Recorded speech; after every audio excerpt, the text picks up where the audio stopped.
The stone floor was cold beneath Isla's knees, even through the worn fabric of her dress.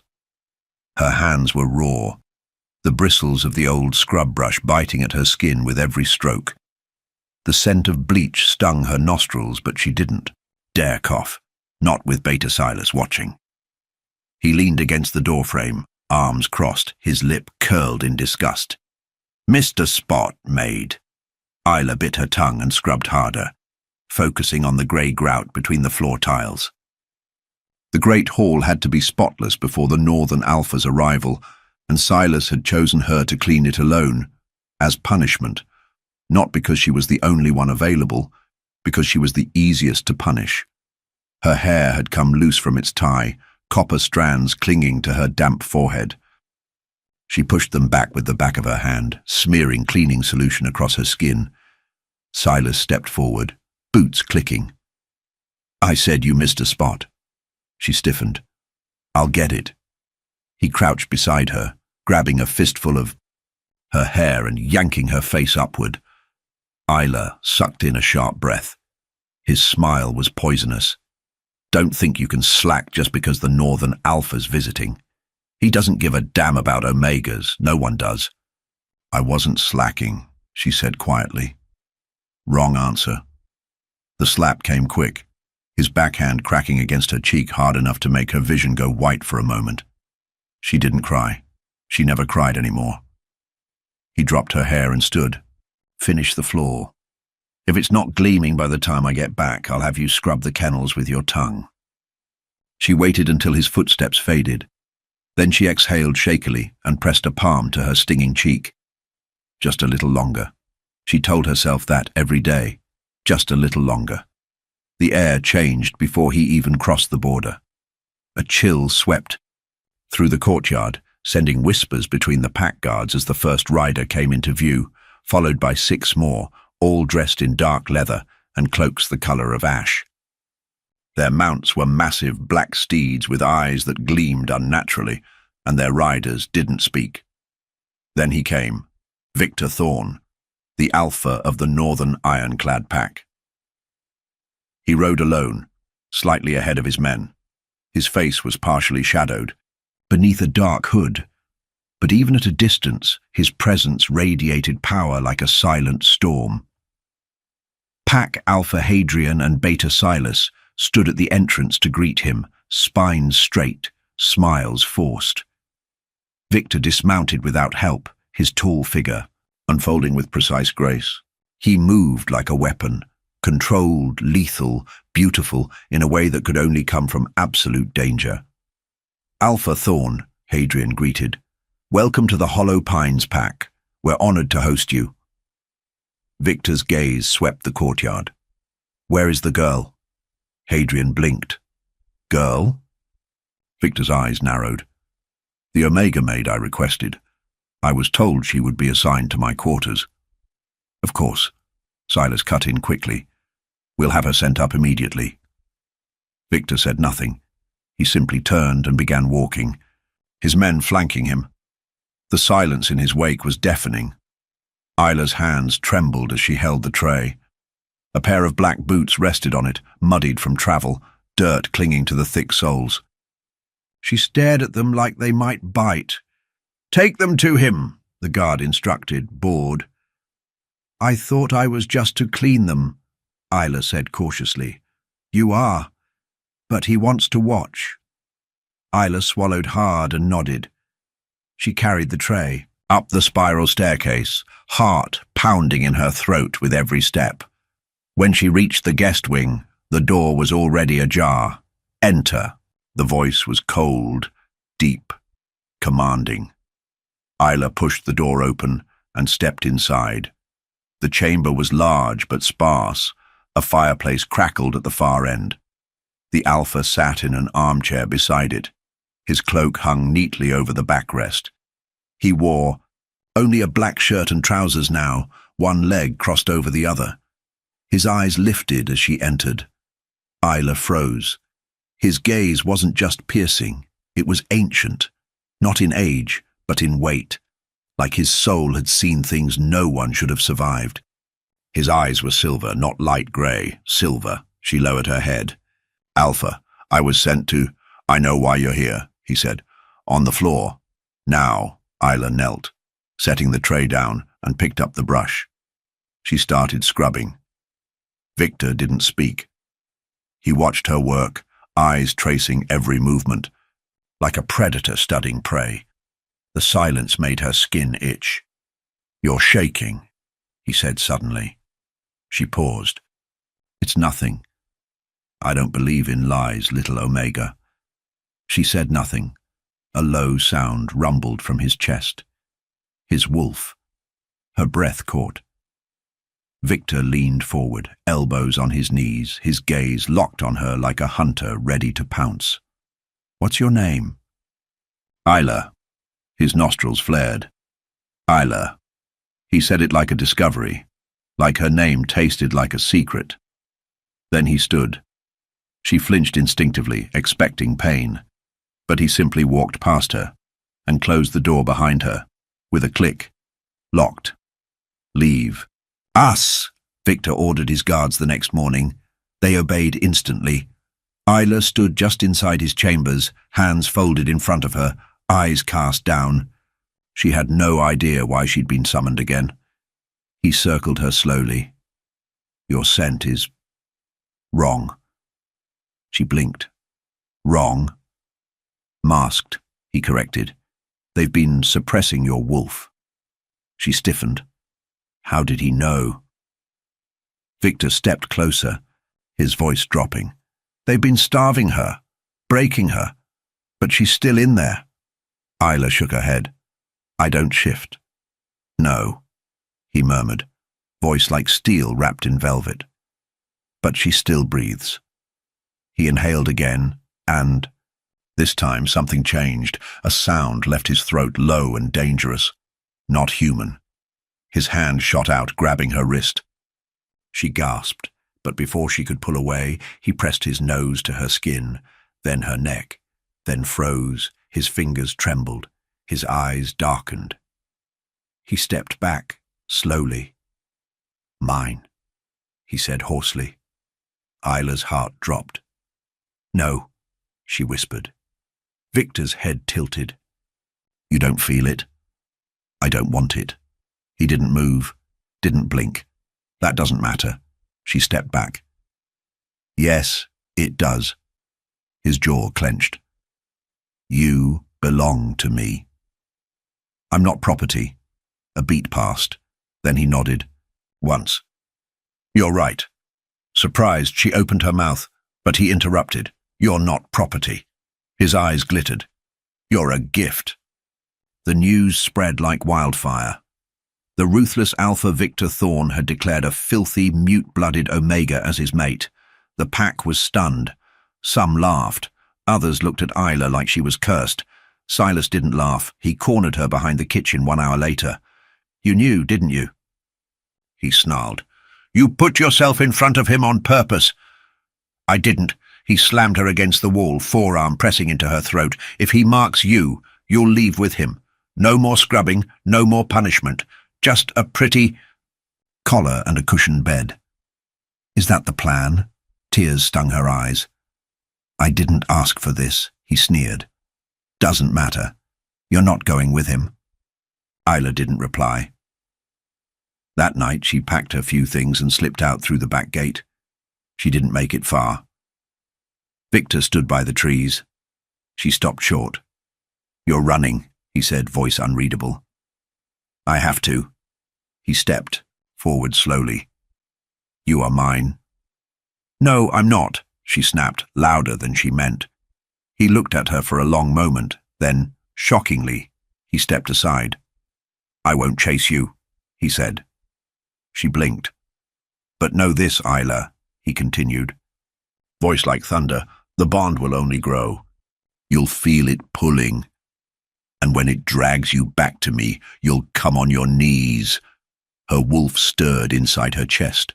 Isla turned and ran. Victor stood at the edge of the Hollow Pines' northern watchtower, arms behind his back, eyes scanning the tree line where Isla had disappeared hours ago. She'll return, said Ronan, his second-in-command, stepping up beside him. Victor didn't reply. The wind was sharp, slicing across the battlements. His wolf stirred restlessly beneath his skin, aching for the scent of her, for her soft voice, even her defiance. The fact that she'd rejected him didn't wound his pride. Not truly. It intrigued him. "Your restraint is impressive," Ronan said dryly. "A few years ago, you'd have broken the Alpha's door down and taken her." Victor's eyes narrowed. "I don't take what's already mine." Ronan hesitated. "And if she doesn't come back?" "She will," Victor said coldly. "The bond is already waking her wolf." He turned his gaze back toward the trees. "Besides," he added, voice low, "I've waited too long to lose her now." It had been years since his pack was slaughtered. Victor still remembered the fire, the screams of his mother, the ash on his tongue, the enemy Alpha who'd taken everything from him, his home, his people, his future. The only thing that had kept him alive through the ruins was the promise that someday he'd find the one the moon had made for him, his mate. She was the key to bloodlines, to strength, to power, to rebuilding what had been burned. And now she was here. She had copper hair, downcast eyes, trembling hands, and she hated him. Victor's jaw clenched. She would learn. Isla didn't make it past the outer fields. She was found by Silas and 3 enforcers at dawn, her feet blistered and her thin cloak soaked with dew. They dragged her back like a criminal, tossing her into the basement cellar of the Alpha's estate. By midday, a collar had been fastened around her. Neck, not silver, not iron. Worse, wolfsbane laced leather. The scent made her gag. She lay curled on the straw-covered floor, wrists bound in front of her, the heavy collar sapping her strength. Her wolf whimpered deep inside her chest, faint and pained. The cellar door creaked open. Isla flinched. Beta Silas stepped inside, slow and smug. "Did you think he'd protect you, little maid?" "I didn't ask him to," she croaked. Silas crouched beside her, lifting her chin with 2 fingers. "You think you're special because he claimed you? You're not. You're nothing," she glared at him. "Then why are you scared?" He slapped her again, but there was a hesitation this time, a tightness in his shoulders, because he was afraid. Victor had changed things. That night Isla heard the heavy boots approach. The guard outside the cellar didn't even attempt to stop him. The door was kicked open. Victor entered like a storm, long coat trailing behind him, silver eyes blazing. "What is this?" he demanded. Silas, who'd followed closely, tried to explain. "She fled. We had to restrain." Victor seized him by the throat and slammed him into the stone wall. "You collared her." "She's pack property," Silas choked. Victor's voice was ice. "She's mine." He released him with a shove. Silas crumpled, coughing. Victor moved to Isla, kneeling beside her. His fingers brushed the collar. Her eyes met his, red-rimmed but unbroken. "I told you not to chase me." "She," whispered. Victor's reply was low. "I didn't. They did." She swallowed. "Are you going to punish them?" He stood slowly, voice deadly calm. "No. I'm going to destroy them." Victor stood in Alpha Hadrian's study, the scent of blood on his coat. Hadrian paced near the window. "Victor, you must understand." "I understand perfectly," Victor said coldly. "You allowed your beta to collar my mate." "She is still part of my pack." "No," Victor corrected. "She is claimed. That places her under my authority." "You haven't marked her," Victor's eyes flashed. "And whose fault is that?" Hadrian fell silent. Victor stepped closer, voice low. "Tell me, how long have you kept Omegas in servitude? Beaten, collared, starved, sold?" Hadrian didn't answer. Victor didn't wait. By nightfall, 2 of the Omega wardens had been executed. Silas was publicly stripped of rank and shackled in the stocks for pack judgment. Victor said nothing during the punishment, but his eyes found Isla's across the courtyard, where she stood wrapped in one of his furs. And when Silas screamed under the lash, Isla didn't look away. The following day, Hollow Pines was quiet. No one spoke freely around Victor. He stalked the halls like a shadow, his presence thick and stifling. Pack wolves dropped their gazes. Even Hadrian stayed locked in his office. Victor found Isla in the eastern wing, where the Omega quarters were kept. She was sitting near a small window, a book in her lap, though her fingers weren't turning. The pages. "You haven't tried to run again," he said. She didn't look up. "Would you chase me?" "No," he said truthfully, "but I'd follow the scent of your blood if you got hurt." Her throat tightened. He stepped closer, his voice hardening. "Why haven't you asked for justice?" She looked up at him. "For what?" "For what they did to you." Her expression was unreadable. "Because it wouldn't change anything." Victor crouched before her. "You're wrong. Everything changes now." She met his eyes, fierce and trembling. "You can't fix me, Alpha." "I don't want to fix you," Victor said quietly. "I want to free you."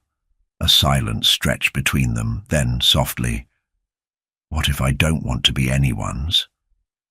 Victor's lips curled into something that wasn't quite a smile.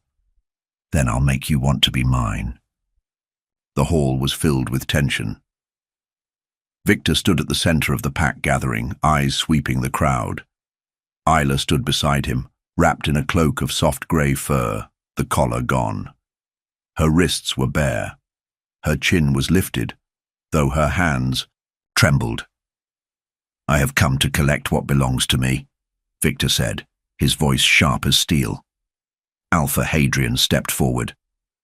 "Victor." "She is my fated mate," Victor cut in, "and I am offering a formal pact. Release her from Hollow Pines, and I will grant you an alliance with Ironclad, protection, resources, trade." Murmurs rippled through the pack. "She's not worth an alliance," Silas muttered bitterly from the sidelines, still bruised from his punishment. Victor's head turned. "Would you like to speak louder, former Beta?" he asked. Silas paled. Victor looked back at Hadrian. "Well?" Hadrian looked at Isla, really looked at her. He saw something in her he hadn't before, the burn behind her eyes, the calm defiance that hadn't been there when she scrubbed his floors. He looked at Victor. "She hasn't said yes." Hadrian said carefully. Victor turned to her then. Everything went quiet. "I'm offering you my name," he said, tone devoid of emotion. "My protection, my pack. Say the word, and I'll take you tonight." Isla's heart beat painfully in her chest, and then, steady and quiet, she said, "No." A breath. Victor nodded once. No anger, no protest, only promise. "You'll change your mind." And when he walked away without looking back, Isla felt the bond tug inside her ribs, fierce and burning. But she did not move. Not yet. Victor didn't leave Hollow Pines. 3 days had passed since Isla publicly refused his proposal, and yet he hadn't returned to Ironclad. He remained in the estate, occupying the northern wing, alone. He didn't summon Isla. He didn't chase her. He waited, which for Victor Thorne was an act of war in itself. Isla kept to herself. She worked in silence, now no longer forced to scrub floors or carry trays, but still under scrutiny from every pack member she passed. Her cloak, a gift from Victor, made them whisper behind their hands. They called her a traitor, a fool, an Omega, who had no idea what she'd thrown away. That evening, Isla returned to her usual corner of the servants' hall, only to find her things, what little she owned, gone. Panic struck for a moment. until a guard approached. "You've been reassigned," he said. Victor left orders. "Reassigned to what?" she asked warily. The guard merely gestured. "He's had a room prepared for you." Isla followed him in silence to the guest wing, the same place Victor resided. She expected a cage, a mockery of freedom. What she found instead was a warm, sunlit room with clean sheets, a bath already drawn, and clothes neatly folded on the dresser. Her mouth went dry. A note lay on the pillow, written in Victor's sharp hand. "You are not mine until you choose to be, but you will not sleep beneath filth again." In that night, Isla sat at the edge of the large bed, staring into the fire. She didn't touch the meal left on the tray beside her. Her fingers twitched with an energy she didn't recognize.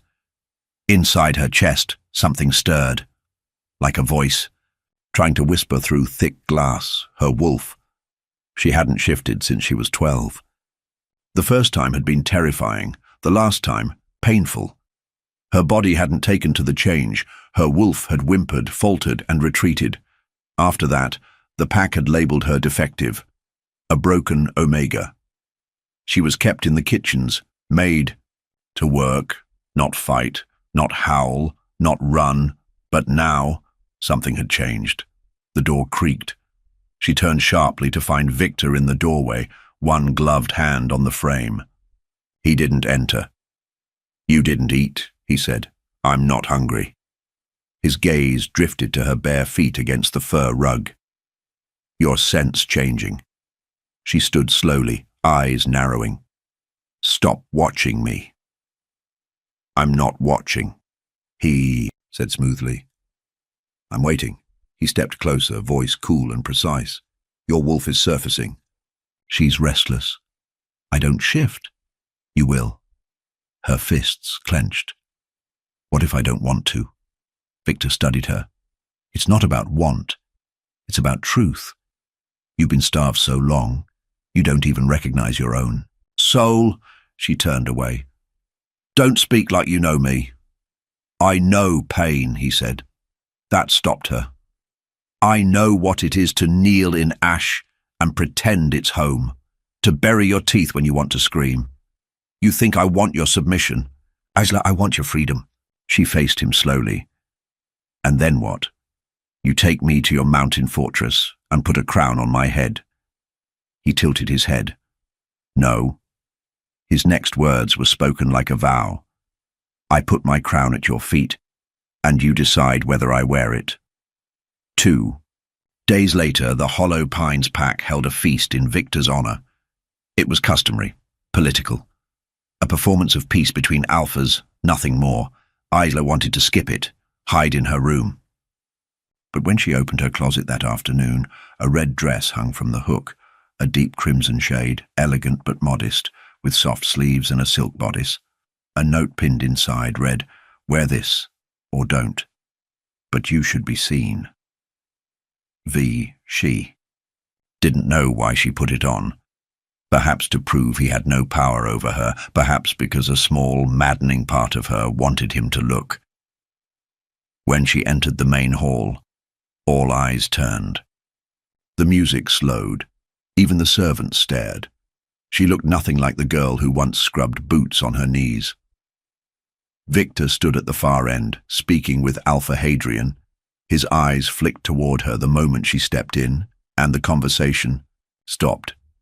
He didn't smile, but he watched, as if her heartbeat dictated the rhythm of the room. She tried to avoid him, slipping along the outer edges of the crowd, but he found her halfway through the meal. Without asking, he extended a hand. "Dance. With me." She stared at it. "You don't dance." "No," he agreed. "But I'll make an exception." She took his hand. The moment he touched her, her wolf jolted awake, wild and hungry. She stumbled slightly in his arms. "Easy," he murmured, guiding her across the floor. "She's closer to the surface than you think. You're doing this on purpose." His lips ghosted her temple. "Of course." They moved together in perfect step, predator and prey turned partners. The entire hall stared, but neither of them looked away from each other. "Everyone thinks I've accepted you," she whispered. "You will." Arrogant, confident, cold. He smiled faintly. Always. Later that night, Isla stood alone in the gardens, moonlight soft on her skin. She couldn't sleep. Her skin still tingled where Victor had held her, and her wolf hadn't stopped pacing inside her head. "You let him touch you," her wolf whispered. "You liked it." She pressed her palms to her temples. No, I didn't." A soft crunch of gravel behind her. She turned. Victor. He wore no cloak, just a simple black tunic and trousers, and yet he still looked like a king forged in the dark. "You're not running tonight," he said. She crossed her arms. "Not in the mood." He stepped closer. "You shook during the dance. You did that to me." His expression didn't change. "I woke her up. My wolf is mine, not yours. Then own her." He closed the distance, stopping inches from her. "Let me see her," he murmured. "Why?" "Because she wants to be seen." His fingers brushed the edge of her jaw. Isla trembled. "Don't," she whispered. "Why?" "Because I'll stop saying no." Victor's breath caught, and then he stepped back. "You're not ready," he said, voice taut. She turned away, her chest heaving. He didn't leave. He watched her a moment longer, then said quietly, "When you are ready, don't whisper. Scream." That night, Isla dreamed. She ran through a moonlit forest, paws light against the moss. The wind rushed past her ears. Freedom thrummed in her veins. No chains, no bruises, no voices calling her broken. She howled. It was the most beautiful sound she'd ever made. When she woke, her body felt different. Her skin prickled. Her heart raced. Her senses were sharper. The wind through the window smelled of pine and snow, and beneath it, the faintest trace of Victor's scent. She sat up slowly. Something inside her pulsed. Her wolf. She went to the window and looked out across the courtyard. He stood there, alone, waiting. He looked up, knew she was there before she made a sound. Their eyes met, and though he didn't move, she heard him clear as a bell inside her head. "You felt it?" Victor watched Isla from the archway of the courtyard, his arms crossed, as she sat alone on the stone bench near the eastern garden. The morning sun bled through thin clouds, highlighting the deep auburn of her hair. She hadn't noticed him yet. Or perhaps she had and was pretending not to. Ronan approached him from behind, stopping when he noticed Victor's fixed stare. "You haven't touched her." Victor didn't reply. Ronan spoke again. "Your wolf's growing restless. We can all feel it. She hasn't chosen. She won't," Ronan said bluntly. "She fears what you are." Victor turned his gaze on him, cold and cutting. Then, "She's right." Ronan held the look for a beat before nodding and walking away. Victor stayed where he was, watching. Isla eventually stood, smoothing the front of her simple tunic. She turned, and her gaze collided with his. He expected her to flinch. She didn't. Instead, she walked toward him. "Are you going to follow me all day?" she asked, stopping a few feet away. "I'm protecting what's mine," he said. "I haven't agreed to be yours." "And yet," he said, voice cool and sharp, "I know how many times your pulse raced in your sleep last night. I know that your wolf stirred at the scent of me before you woke." Isla's throat tightened. "What do you want from me, Victor?" "I want you aware," he said. "I want you to feel, because once you do, you won't be able to walk away again." His voice lowered, dark and steady. "And I want to earn your submission, so that when you give it, it's not because you're broken. It's because you burn for me." She stared at him, and for the first time, she didn't argue. The Hollow Pines pack was no longer whispering about Isla. They were watching her openly now. Some with suspicion, others with thinly veiled disgust. She passed two women near the stables, both Omegas, and heard them speak clearly. She acts like she's better than us now. She rejected him once. She should have been thrown out. Isla didn't stop walking, but the words carved deeper than she let show. By mid-afternoon, she found herself in the southern meadow, pacing a narrow path between frostbitten trees. The cold bit at her fingers, but she didn't care. She felt caged again, but this time by her own body. Her wolf scratched at the inside of her skin. She could feel Victor even when he wasn't near. The pull between them was a thread wrapped tight around her lungs. She wanted to scream. "You're walking too close to the border." She turned. Victor stepped through the trees behind her like he'd been there all along. "I needed air," she said stiffly. "You needed distance." She looked away. "And you followed me anyway." Victor's tone didn't change. "I'll always follow you, until you understand." "Understand what?" "That I'm not your jailer," he said. "I'm your match." Isla stared at him, voice low and bitter. "You killed 3 men without blinking. You threatened an entire pack to get to me." He took a step closer. "And I would do it again." She flinched, but not from fear, from knowing it was the truth. "You're not the only one who was caged, Isla," he said, silver eyes hard. "You were chained by shame. I was chained by blood and vengeance.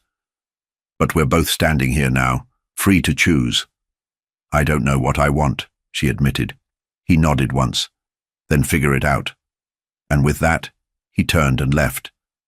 Her standing in the cold, breath clouding in the quiet space where he'd been. The ironclad wolves arrived at dawn. They rode into Hollow Pines like a war band, their dark armor glinting and eyes glowing faintly under the overcast sky. Not one of them smiled. Not one of them spoke unless ordered. Victor greeted them at the gates, expression unreadable. Ronan led them, followed by Ruric, a towering, scarred warrior whose right eye was milky white. They dismounted in silence, casting wary glances at the Hollow Pines wolves, who instinctively lowered their eyes. Isla stood at the far edge of the courtyard, watching from behind a column. "She's the one?" Ruric asked, nodding toward her. Victor's gaze flicked briefly in her direction. "Yes." Ruric made a face. "She's small." Victor's expression hardened. "She's mine." Ruric didn't press further, but Isla saw the way his eyes narrowed. There was judgment in his stare, and disbelief. Later that day, the visiting warriors trained in the field, clashing with iron staffs and bare fists. Isla passed near the edge of the ring, clutching a tray of drinks that had been forced into her hands. Ruric looked up and sneered. "Didn't think alphas took servants for mates." Victor appeared beside her before she could respond. "She is not a servant," he said, his voice colder than steel. "She is my Luna. Speak to her like that again, and I'll feed you to the forest myself." The training ring went silent. Ruric didn't argue, but his smirk was gone, and Isla, for the first time, felt the full weight of what being his meant. Not a prisoner, a weapon. That night, the estate was quiet. Snow had begun to fall, thin, delicate flakes that drifted past the lanterns. Isla found herself wandering the garden again, drawn by something she couldn't name. Victor was already there. He didn't speak when she approached. Didn't turn. "Shouldn't be here," she said. "And yet you are." She exhaled sharply. "You're infuriating." "I've been told. Stop being patient with me." At that he turned. "Why?" "Because it's making this worse." Victor stepped. Closer, voice low and dark. "Do you want me to be cruel?" "No," she breathed. "But I want you to stop pretending you're waiting for my permission." We both know what you want."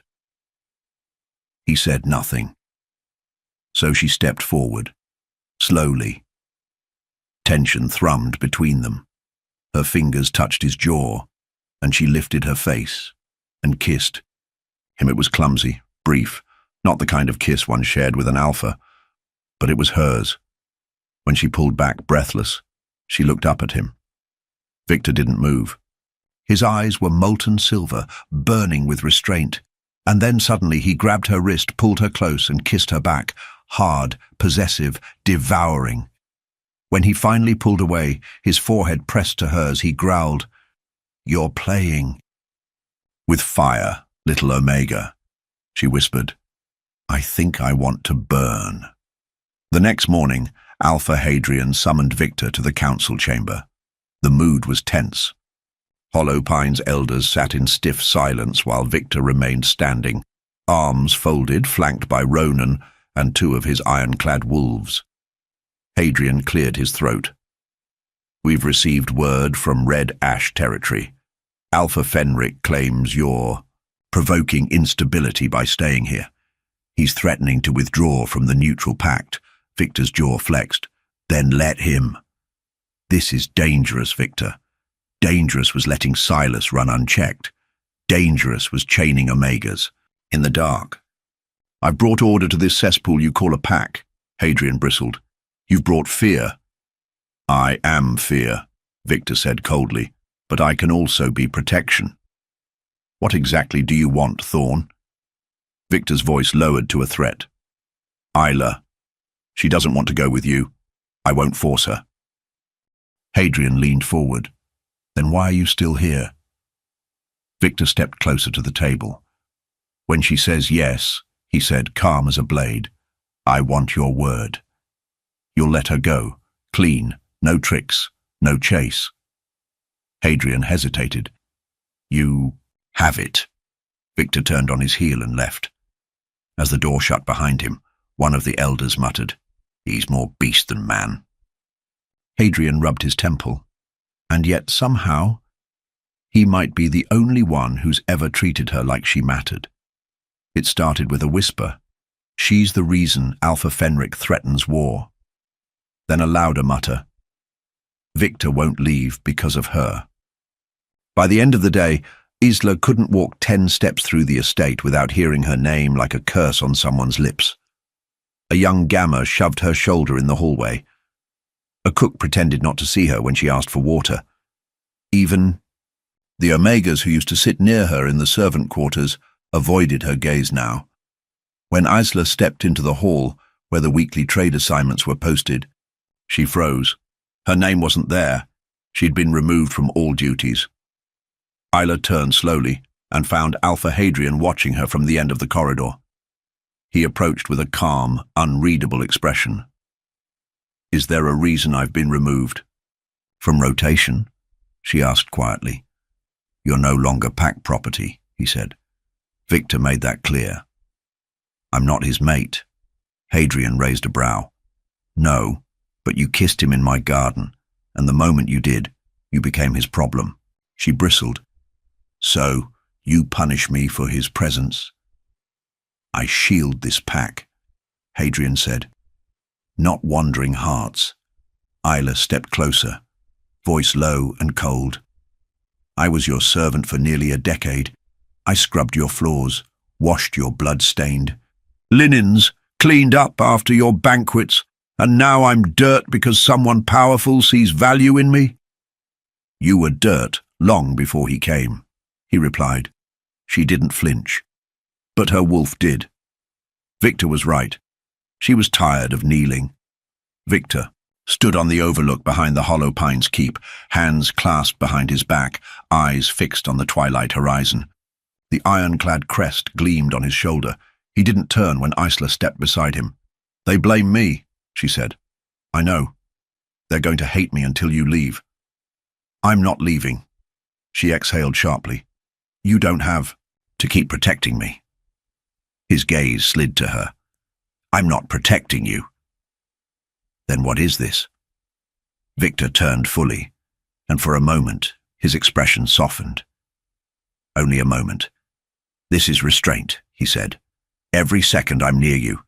My wolf claws beneath my skin. He wants to take, to claim, to put his mark on you so the world knows you are his." He took a step closer. "But I don't want obedience. I want something deeper." Her voice was barely a whisper. "And if I never give it, then I will." "Wait until I die," he said, cold and unflinching. The wind pulled at her cloak. "Why?" she asked. "Why me?" He didn't blink. "Because when you scrubbed the mud off my boots, your scent made my wolf kneel." Silence stretched between them. Then Isla said quietly, "Show me what the bond feels like." Victor's eyes darkened. "I won't mark you. I'm not asking you to," she said. "I want to understand." He stepped forward slowly and brought his hand to her throat, not tight, not cruel. His fingers rested just beneath her jaw, their eyes locked. The bond snapped open like a wound. Isla staggered. Pain, hunger, rage, need. 1,000 feelings flooded her chest, and none of them were her own. They were his. And under it all, one singular truth. He wanted her more than air. Victor released her instantly. She fell to her knees. She didn't sleep that night. The sensation of Victor's emotions crawling under her skin lingered, turning her, body restless. She paced. She ran cold water over her hands. Her bones ached. By morning, she was trembling. Her wolf wasn't just awake now, it was rising. Victor found her in the forest edge just after sunrise, collapsed on all fours, panting, her fingers digging into the frozen earth. "She's coming," Isla gasped. Victor knelt beside her. "Breathe." "I can't. She's..." Her body jerked violently, the sound of cracking bones beginning. Victor touched her shoulder. "I'm here," she screamed, and the shift slammed through her. She didn't fully turn, not yet, but the change rippled through her muscles, warping her body halfway. Fur along her arms, elongated nails, eyes glowing gold. She howled, a broken, fierce, beautiful sound. Victor's wolf answered before he could stop it, a deep howl that echoed through the trees. When it was done, Isla collapsed into his arms, unconscious. He lifted her carefully, holding her against his chest, and for the first time in years he smiled. Word spread quickly. The Omega had partially shifted. Victor kept her under watch in his quarters, allowing only Rhyne and the healer to enter. Isla slept for most of the next day, her body burning through energy. Her wolf had done what they said she couldn't, but not everyone was pleased. By dusk, 4 men stood outside Victor's door, guards from hollow pines. Victor opened it before they could knock. "We're here to see the girl," one said. "Alpha Hadrian's orders." "She's under my care," Victor replied coolly. "You'll turn around." "She's pack blood," another growled. "You don't get to hide her like some wounded pup." Victor's gaze sharpened. "Step into this room and you'll leave it in pieces," the lead guard sneered. Big threats for a man hiding behind a door. Victor stepped out, and without a word, broke the man's wrist. The other 3 lunged. Too slow. Victor drove a fist into the nearest one's gut, then flipped the next over the stair rail. The 4th pulled a dagger. Rhyne arrived just in time to catch the blade mid-swing and shove it through the attacker's own leg. By the time it ended, 2 were unconscious, 1 crippled, and the 4th had crawled away screaming. Victor wiped the blood off his knuckles with his handkerchief. Then he turned to Rhyne. "Send a message to Hadrian," he said coldly. "Next time he wants to intimidate my mate, he can come himself." Isla woke to the scent of blood. It wasn't hers. Victor sat beside the fire, a gash across his knuckles, eyes distant. She sat up slowly. "What happened?"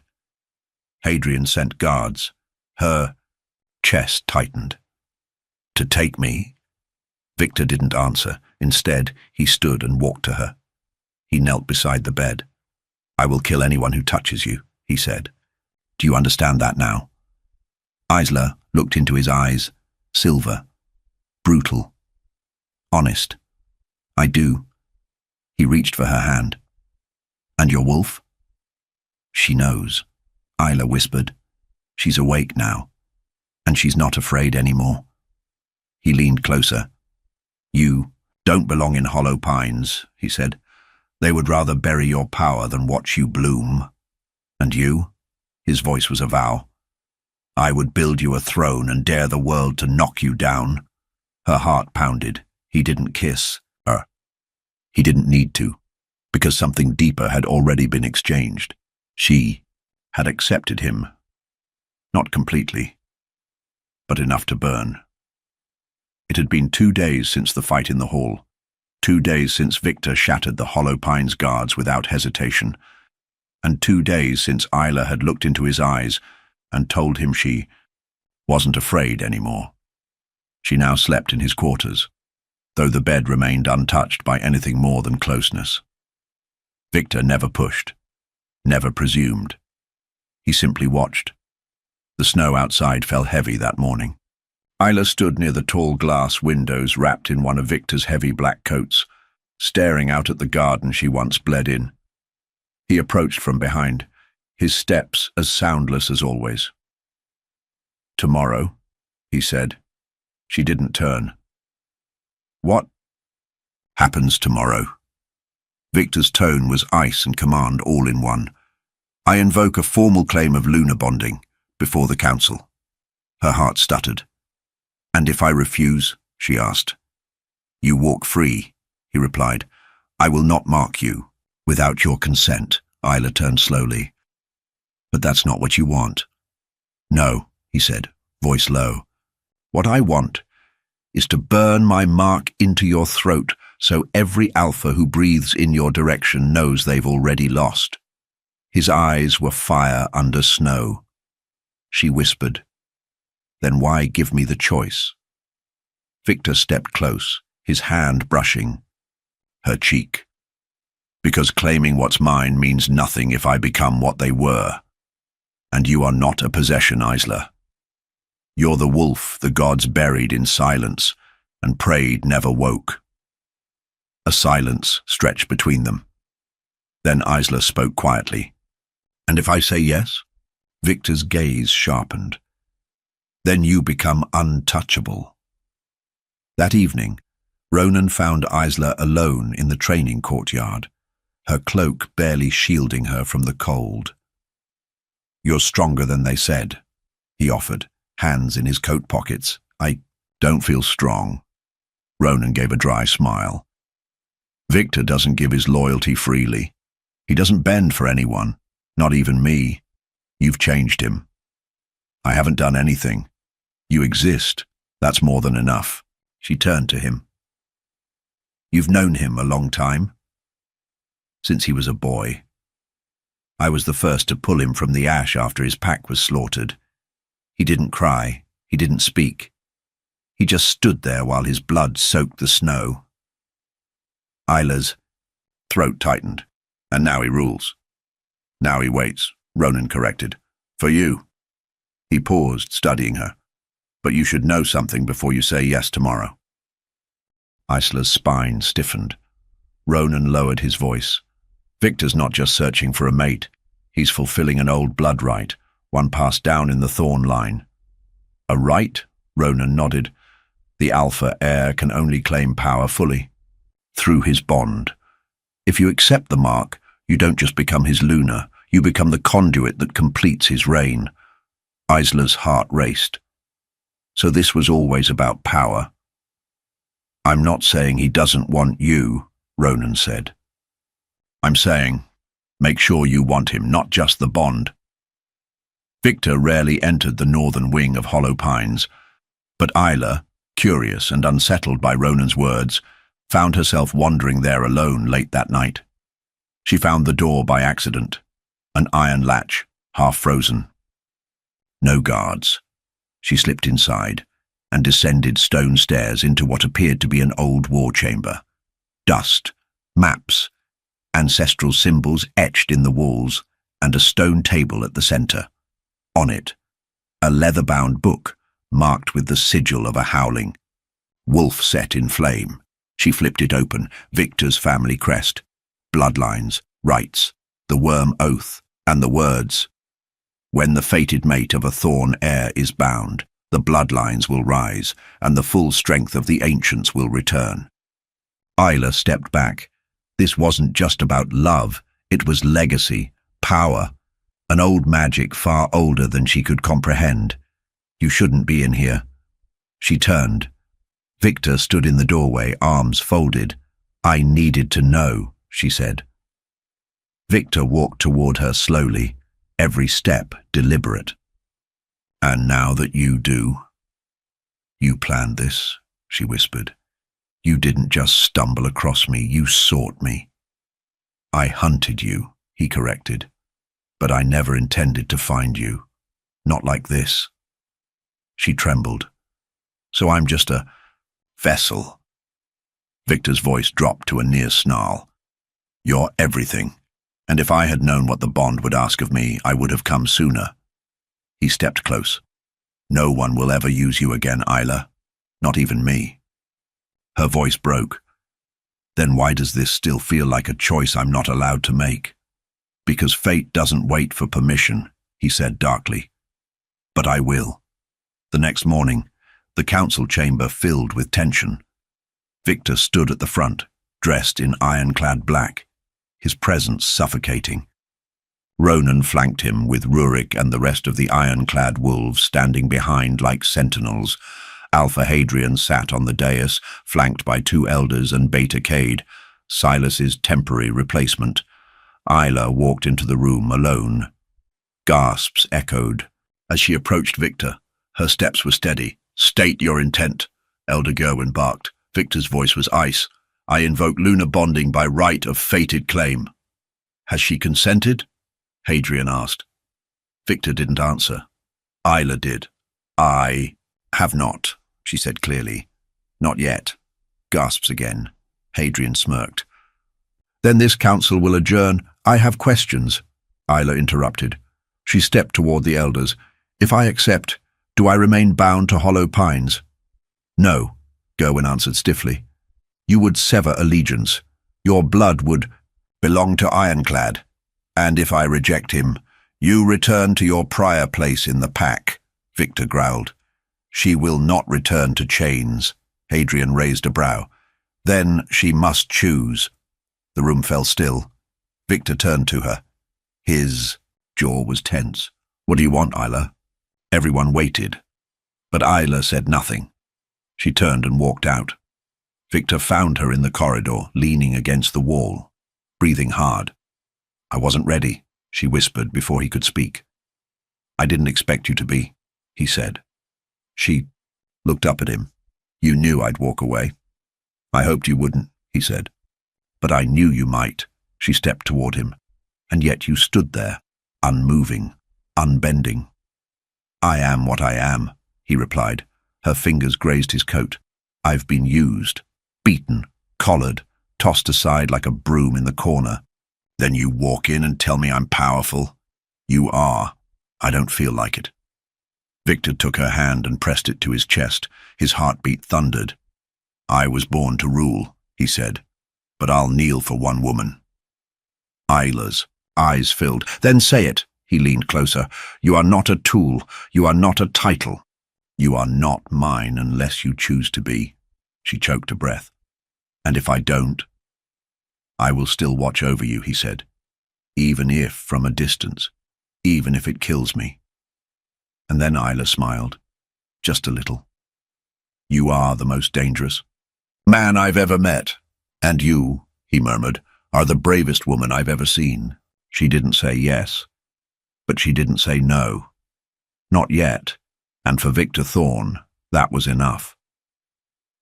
The first threat wasn't a knife. It was a teacup. Isla sat at a table near the hearth in the eastern wing, where visiting Omegas were often gathered for, politics masquerading as politeness. She hadn't spoken much since the council meeting, neither to Victor nor anyone else. Beta Cade entered the room with a polished smile and a tray of steaming cups. She blinked. He never served drinks. Special. Blend, he offered smoothly. Imported from red ash. Supposed to calm the nerves. She accepted the cup, but didn't drink. Cade sat across from her. Victor has a habit of making enemies, he said. He might need someone to keep his back from being stabbed. Is that what this is? She said dryly. Recruitment over tea? He smiled thinly. Just conversation. Her wolf stirred in warning. She set the cup down. I don't drink anything I didn't pour myself. Cade's smile faltered, then cracked. You're smarter than you look. She rose slowly. And you're dumber than you act. His eyes narrowed. You don't belong at his side. He's a war machine. You're a servant. You're still crawling. Her voice was soft but cutting. And yet somehow, I'm still looking down on you. Cade lunged. Isla didn't scream. She ducked.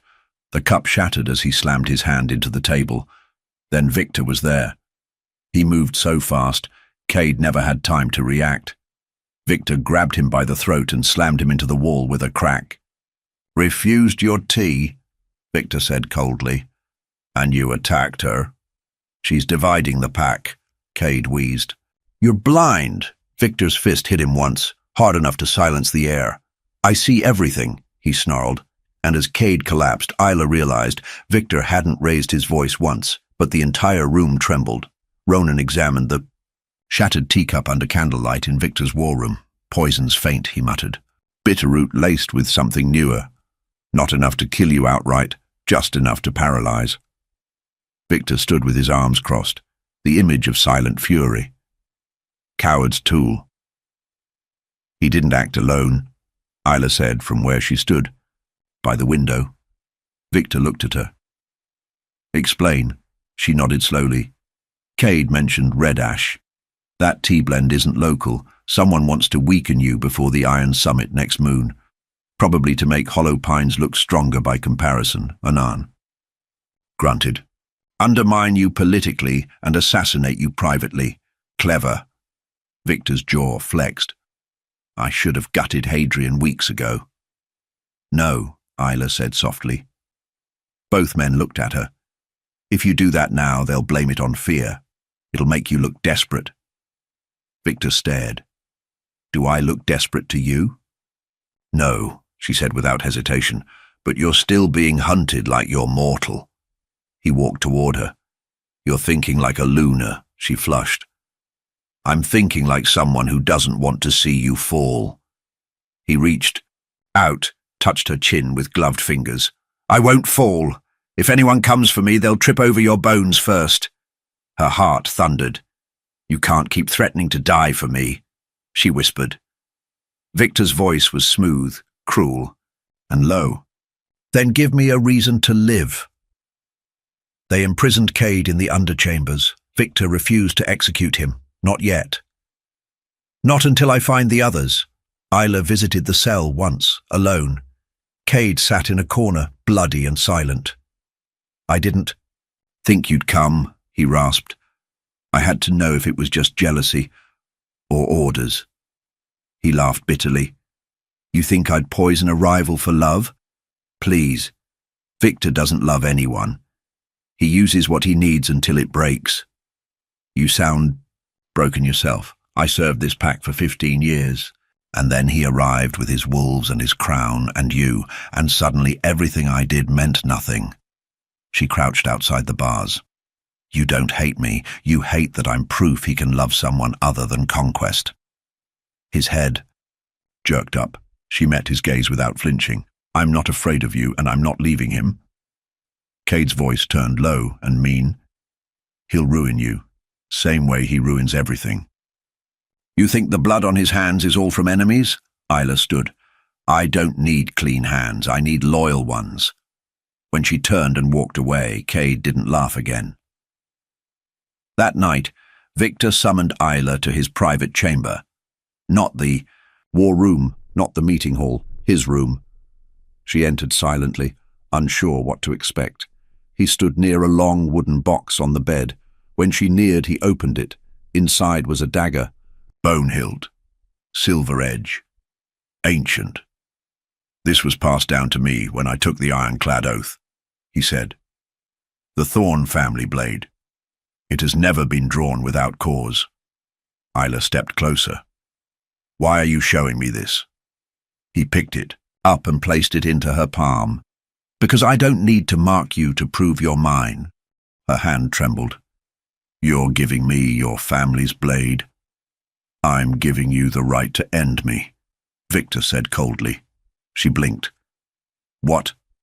If I ever betray you, if I ever forget who you are, if I ever let the crown turn me into what they were, use it. Isla looked up, stunned. Victor? His voice was sharp and unwavering. If you wear my name, you wear all of it. The crown, the blade, the blood, and my trust. She looked down at the weapon again. You're not afraid I'll use it? No, he said, because I've already given you my throat. A week. Later, Hollow Pines held a gathering in the northern woods, a unity rite, meant to show peace between Ironclad and their hosts. Victor stood at the edge of the crowd, flanked by Rhyne, Isla, and his elite guard. But Isla's wolf had been uneasy all day. She watched the shadows, and then she saw it, a figure in the trees, bow raised, poison-tipped arrow gleaming in the sun. Time slowed. She didn't think. She moved. The arrow flew, and Isla threw herself in front of Victor. It struck her shoulder with a sickening thunk. Victor caught her before she hit the ground. Everything erupted into chaos. Rurik charged into the trees. Ronan bellowed orders.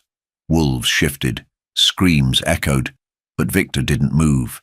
He cradled Isla in his arms, pressing his hand to the wound. Don't fade, he growled. Not like this. Her breath came in gasps. I told you. I'd protect you. Victor looked into her eyes, and for the first time since his family's death, he broke. Stay awake, he whispered. Stay with me. She managed a weak. Smile, you'll owe me, she murmured, voice faint. Victor's throat worked. Anything. Then her eyes fluttered closed. The sky was dark when they reached the ironclad stronghold. Victor's wolf had run nearly the entire way. Isla cradled against his chest, her blood soaking through his armor. Ronan rode beside him, barking commands. Ahead, the ironclad guard had moved with brutal efficiency, clearing paths, silencing threats. They'd crossed 3 territories by dusk, and when they passed through Ironclad's black iron gates, Victor didn't pause to acknowledge the warriors, saluting him. He went straight to the keep's infirmary, pushing doors open with his shoulder, growling when the healer dared hesitate. She took the arrow meant for me, Victor snapped. You will save her. The healer, a hard-eyed woman named Maera, bowed. Yes, Alpha. Ronan placed a hand on Victor's shoulder. Let her work. Victor didn't move. Maera glanced at him. If you hover, she'll bleed out. Only then did Victor back away. He watched from the corner of the room as Isla's tunic was cut away, revealing the swollen, blackened skin around the embedded arrow. Her wolf had tried to fight the poison, but it wasn't fast enough. Not this time. He didn't speak as Maera worked. He didn't blink when Isla convulsed, or when her breathing slowed. But his hands never unclenched, and when it was done, and she was stable, Victor remained by her bedside, unmoving. Even as the hours turned to night. Even as the war drums began to echo from the north, Isla didn't wake for 2 days. Victor stayed in the room, always within reach.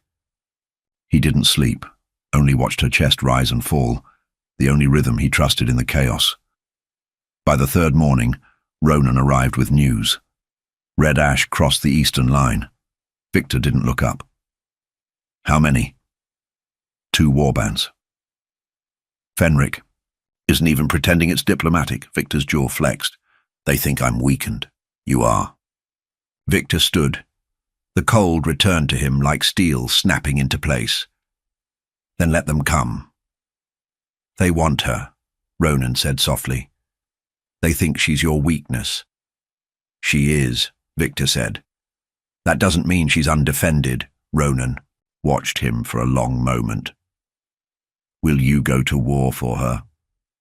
Victor's eyes glinted like silver ice. I'll drown the world. That night he sent ravens to every neutral alpha. His message was clear. Ironclad has taken no sides until now. Any wolf who draws blood for red ash will be considered an enemy of the Thorne line. War will not be waged, 'twill be ended. She woke at dawn. It was the sound of breathing, not her own, that stirred her. She opened her eyes slowly, the pain still thick in her chest. Her shoulder throbbed, but her senses were sharper than ever. Her wolf was no longer half asleep. Was watching. Victor sat in the chair beside her, elbows on his knees, gaze locked on her face like he'd been waiting for her to stir. You stayed, she croaked. His voice was low and hoarse. I always stay, she smiled faintly. Didn't seem like your style. Victor leaned forward, resting his hand gently on the bed rail. I don't do style. I do permanence. Isla exhaled softly. I'm still alive. You almost weren't. I saw the arrow, she whispered. I didn't even think. You saved my life, he said. Her eyes flicked up to meet his. I didn't do it for politics. I know. She shifted slightly, wincing. Did we make it out? Victor's expression darkened. We did. But war followed us. He stood slowly and reached into a drawer. When he returned, he placed something on the bed beside her. The Thorne dagger. I offered you this in peace, he said. Now I offer it in war. She touched the hilt. What do I do with it? You lead with it, Victor said, or you use it to stop me if I ever forget what you bled for. She stared at him, throat thick, then whispered, You're not the monster they said you were. Victor's gaze didn't soften. I am, but I'm yours. The next morning, Isla was moved to Victor's private chambers, not because she was weak, but because she wasn't anymore. She walked slowly through the ironclad keep, flanked by guards who bowed as she passed. She'd never been bowed to in her life. Victor was already waiting on the raised dais of the throne room, dressed in full war black, the ironclad insignia across his chest. She approached the steps. He didn't smile, didn't reach for her. Instead, he said, Take your place. What place? He turned his head slightly. Beside me, Isla. Not behind. Not beneath. She swallowed and stepped up beside him. Whispers filled the hall. Ronan stood below, arms crossed. The warbands from Red Ash are 3 days out. Victor's voice was steel. We meet them on our land. Isla looked between them. And Hollow Pines? Silent, Ronan said. Cowards. Victor glanced at her. They don't deserve you. I don't want to go back. You won't. She looked out over the chamber, her voice quiet but fierce. Then let's make sure they never come again. Victor looked at her, eyes burning with pride, and something darker. Not lust. Loyalty. On the eve of battle, Isla stood alone in the inner courtyard, watching the ironclad wolves train beneath torchlight. They moved like predators, not elegant, efficient. Mera approached quietly. The healer's face was worn but alert. You should be resting, she said. I've rested enough, Isla replied. My wolf won't sit still. She won't, Mera agreed. Because you've been caged too long, Isla glanced at her. Was it like this for you? Mera smiled faintly. I was never chosen by an alpha, but I remember what it's like to finally breathe. Isla looked down at her hands. I thought I wanted safety, she murmured. Now all I want is control. Then take it, Mayera said. Victor appeared behind them, silent as always. His presence sent shivers down Isla's spine. The scouts. Return at dawn, he said. And when they do, I want you beside me. You're not worried I'll hesitate? Isla asked. Victor stepped forward. If you hesitate, he said coldly, I'll drag you forward. If you bleed, I'll cover your back. And if they so much as reach for you, he leaned close, lips brushing her ear. I'll rip their lungs out through their teeth. She turned to him, her eyes molten gold. Her wolf was rising again. I'm not afraid of blood anymore, she said. Victor smiled, sharp and cruel. Good. Dawn came with iron skies and marching wolves. Victor stood on the ridge outside Ironclad's fortress, arms crossed, black cloak billowing in the cold wind. Below, the red ash warbands advanced, dozens of soldiers, armored alphas and twisted wolves bred for blood. Ronan stood at his right, Isla at his left. Victor didn't glance at her when he spoke. When we engage, you do not hold back. I don't plan to. If anyone reaches you, they won't. Victor's voice was low. If they do, I will burn the trees to ash. She turned to him. You don't have to promise violence. Anymore. It's not a promise, Victor said, silver eyes glowing. It's instinct. The scouts returned with confirmation. Fenric was here himself, leading the charge. A calculated insult, a declaration. Then let him come, Victor said. Let him die beneath our gates. As the warbands moved closer, Isla felt her wolf rise, hot, furious, unshackled. I used to think I wasn't made for this, she murmured. That I'd die as a servant in someone else's house. Victor turned his head slightly. You were never theirs. You were always mine. She didn't flinch at the possessiveness in his voice, because this time it wasn't a cage. It was armor. The first blow came fast, an arrow through a soldier's throat. Then chaos. Ironclad wolves surged forward, their formation brutal and disciplined. Ronan moved like a force of nature, carving bodies aside with a twin-bladed axe. Rurik roared commands from the flank. Victor didn't charge. He walked. Through the battlefield like a storm, cutting down enemies with a cold, detached efficiency. His blade never missed. His clothes never stained. His expression never cracked. Isla fought beside him, her claws out, her wolf half-shifted, eyes glowing, teeth bared. When a red ash warrior lunged at her, she ducked, spun, and drove the Thorne dagger straight into his ribs. Blood sprayed her cheek. She didn't flinch. Victor turned to see her, bathed in crimson. Still breathing, his chest tightened. Behind you, she warned. He spun and slit the throat of the second attacker without blinking. You're learning, he said. I had a good teacher. They moved as one. Everywhere she went, Victor followed, wordlessly, guarding her back, ensuring no blade found her first. The battlefield became their vow, and when the red ash line began to fall, it wasn't Victor they feared. It was her. By nightfall, the survivors had fled. Victor stood over Fenric's corpse, blood dripping from his blade. Isla stood beside him, bruised but breathing. Ronan approached, holding a scroll taken from the fallen Alpha's belt. Victor opened it and froze. Isla watched his jaw tighten. What is it? He handed her the scroll, a bloodline chart, with Isla's name at the bottom. She stared. I don't understand. Victor's voice was cold. You weren't born to Hollow Pines. She blinked. What? Your parents were Red Ash nobles, executed by their own when they refused to hand you over as part of a treaty bargain.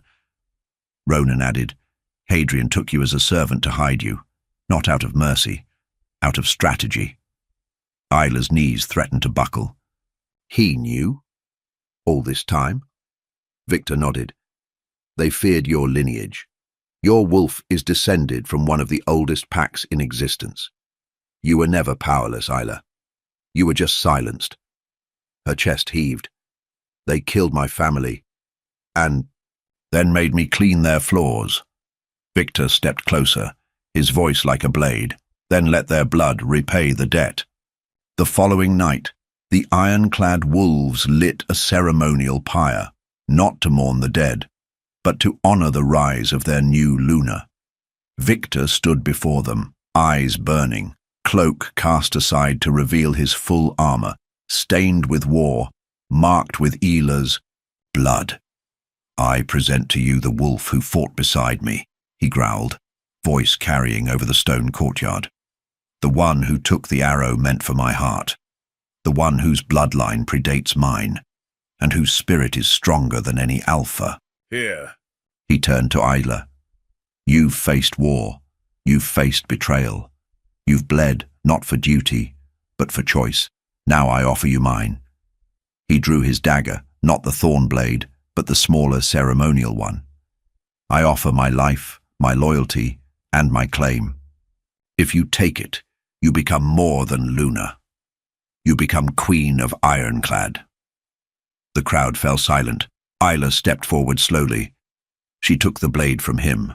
Then, eyes never leaving his, she sliced her own palm and offered it to him. Victor did the same. Their blood mingled, and when she leaned forward and sank her teeth gently into the juncture of his neck, sealing the bond, the ironclad wolves howled. Victor didn't flinch, didn't tremble, but he whispered one word only she could hear. Finally, days passed, red ash burned. Hollow pines sent no message. Victor sat in the war room, reviewing maps, but his eyes kept drifting to the door, waiting for her. Isla entered without knocking, dressed in ironclad leathers now. The thorn dagger was sheathed at her hip. You're late, he said. I had to remind a few Omegas they're not beneath me anymore. Victor smirked faintly. Did they listen? They will. She walked up to the table and leaned against it, watching him. You've changed, she said. No, he replied. You just see clearer. They stood in silence for a moment. Then Victor asked, Do you regret it? She shook her head. Do you? His voice was cold and sure. Never. She reached across the table and took his hand. You didn't save me, she said. You armed me. Victor's eyes darkened. And now the world will bleed for underestimating you. He stood, rounding the table until he stood before her. She tilted her head slightly. No more chains? He asked. She raised her chin. No more cages, no more servants, no more kings. Victor smiled for the first time in days. A dangerous, cold, perfect smile. Then rule beside me, he said. I already am. And when he kissed her, it wasn't soft or tender. It was war.